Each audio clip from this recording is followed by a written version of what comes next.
yung tinatawag nating manual. Di ba meron tayong pressure? Bakit po nasabi mong transmission problem? Ano po kasi, kapag po mga reverse, kahit po ako hindi ko pa in-accelerate, parang pinabayaan ko na siyang kung saan mag-reverse. Ang lakas po ng vibration niya. Kung nagre-react siya. Ayun po, kung napansin niyo po, ito po kasi, ito yung manual. Di ba may pressure plates? May clutch disc. Sa iyo po ma'am, kinumpak po yan. Ayan na po yan, naka-flywheel na lang siya. Oh, pero ang transmission niya, iba na siya. Yung tinatawag na CVT type. Hindi siya yung fluid type. Kasi ang fluid type po, kung doon po tayo sa ang fluid type kasi ay driven by ano siya. Ayan po, ito naman yung mga fluid type. Fluid type po yun. Ang nagpapagana po sa kanya, ito. So wala na po tayong pakialam dyan, di ba? Kasi CVT yan yung sinasabi mo. Apo. Yes, ma'am. Bakit po siya nag-stop?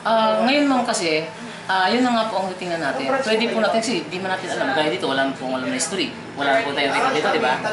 Ngayon po, ang remedy po tayo, doon po tayo sa remedy. Muna, susubukan po natin yan na palitan ng fluid. Yung CVT fluid. Isa pong, yun po kasing CVT fluid na yan, kung babalikan po natin yung PMS, every 40 or 2 years po ang palit mo. So ngayon, hindi natin kasi 2008 na po. So hindi natin ma-check yung maintenance. Ano po?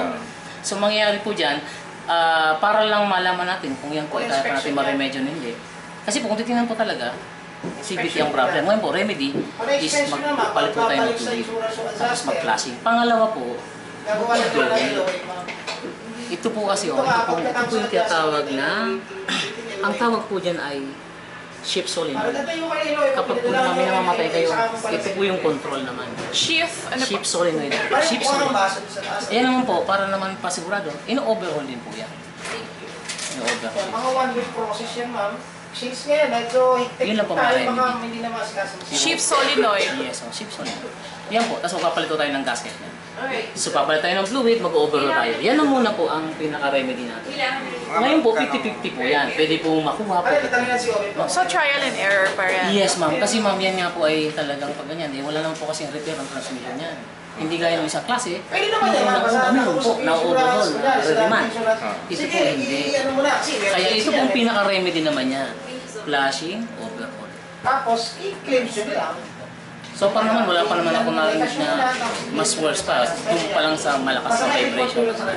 Siyempre yung namamatay, hindi ko na ma-encounter. Si sir na-encounter niya. Yung pag tumatakbo, tapos lalo na pag mag-accelerate. Yes. Sa atin, sa Australian, 5% po.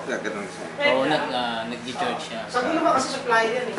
Pero pag medyo dahan-dahan ka, okay. Kaya po nasabi natin na sa transmission kasi kapag po ako naka-neutral, wala naman pong nangyayari. Nakakaiba dun sa makina eh. Normal ang idling. Okay lahat. Operation, kahit inarong natin.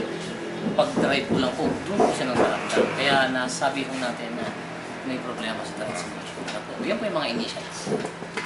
Ngayon po, ang final niyan, pag-gagawa na po kasi natin yan, pasok ko naman yung service. Sasabihin ko po kung anong problema, sila naman po rin mag-recommend sa akin. So, yun din po ang, yun na po ang final. Sa ngayon, binibigyan ko lang po kayo ng initial. Sa fuel filter o pagpanangpan, Ang wala fuel naman sir, po. hindi na po kasi mag-i-start yan sir. Tuloy-tuloy na pong mamamatay. Hindi na po may tatakbo.